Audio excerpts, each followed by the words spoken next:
Hi everyone, and welcome to Cooking with Cricket. A friend of mine sent me one of those little videos. He sent me a private message of one of them, and they was making this, and I'm like, I'm going to make this too. I have changed it up some, but we're going to make a sloppy Joe casserole. So first I've got 2 pounds of ground beef that I'm going to brown up, and once it gets browned and drained, I'll bring you back. Alright, my ground beef's done and I have it all drained. So now I'm going to add 1 onion that's chopped, 1 bell pepper that's been chopped. Well, you know, I minced mine in my food processor because I like it chopped fine. And I also have 2 cloves of garlic. I'm going to mix that in. Now, if you like the canned sloppy Joe mix, you can just substitute that here without adding, you know, everything. But we don't like it, and this is easy to me to make. Now, in this bowl, I have 3/4 cup of ketchup, 1 teaspoon of brown sugar, and 1 tablespoon what's this here sauce.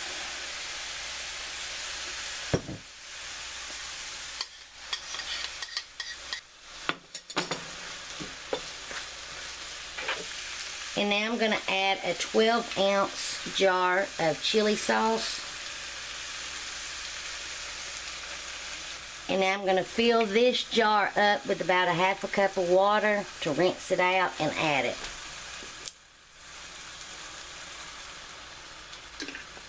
And now we're going to season it with some salt and pepper. That's just to your liking. I'm also going to add about 1 teaspoon of dried parsley. And just a sprinkling of this adobo sauce that we love. Or not adobo sauce. It's not a sauce. And now we're going to let this simmer away while we make our cornbread. And I have my heat like on a medium low. In my mixing bowl, I'm going to add 2 cups of cornmeal mix. And that's self-rising cornmeal mix. Or if you just want to use the box kind, that's fine. I'm going to add 1 egg, 1/4 cup of oil. Any oil that you like. I'm going to add 1 14.75 ounce can of creamed corn. And I'm starting off with 1 cup of milk. I don't know how much I will need right yet. So I'm just going to add about 1/4 of a cup right now just to get it mixed up.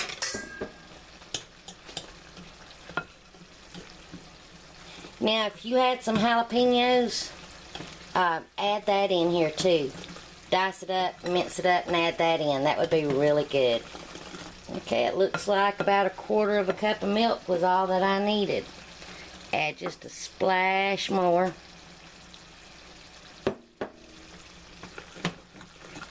And now we're going to add some cheddar cheese. About 1/2 cup.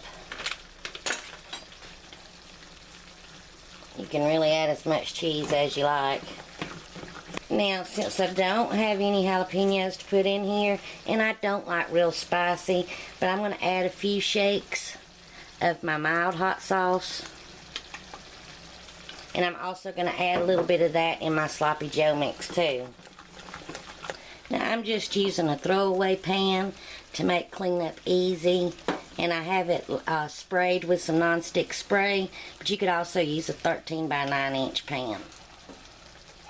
Mine's a little bit shorter than that, but it'll be alright.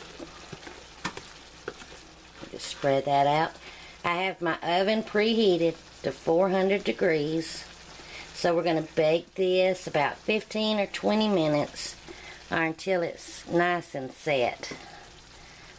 And then that way we can turn our sloppy Joe mix down to low and just let it simmer while this is baking. We're not going to fully cook it, just until it's set. So turn your sloppy Joe mix down, let it just barely bubble, and then I'll bring you back. Alright, let me tell y'all what I did.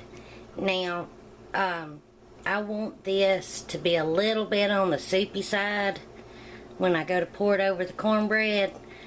But if you want just sloppy Joes, just once you got it to that part, just let this simmer a little bit till the onions and everything's real good and it's thickened up some, and then you just have your sloppy Joes.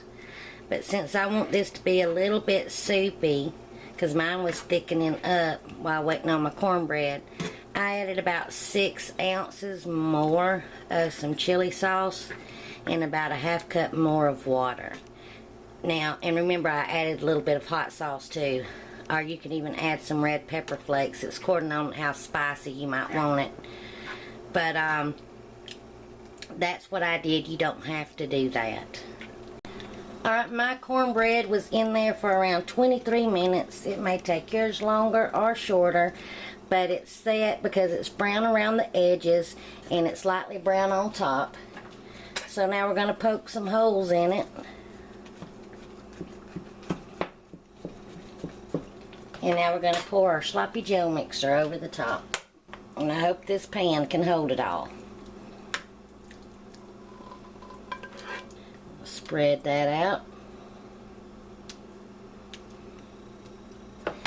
And now we're going to add some more cheese to the top. And I am using sharp cheddar, but you can use what kind that you like. And then back in our 400 degrees oven for around 20-25 minutes. This might even take 30 minutes, as thick as it is, until everything's done and the cheese is all melted and it's all good and bubbly. And then I'll bring you back. And it's done. Mine was in there for almost 20 minutes.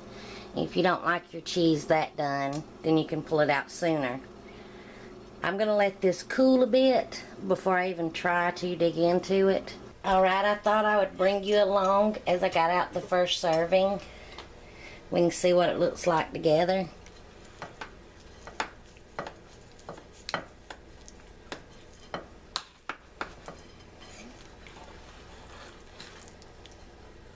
Ooh, look at that.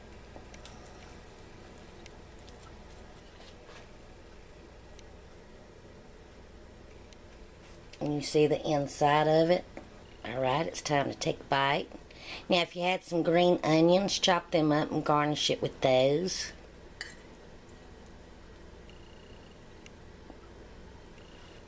This is really good. Really, really, really, really good. So thanks for watching. If you give this a try, please let me know.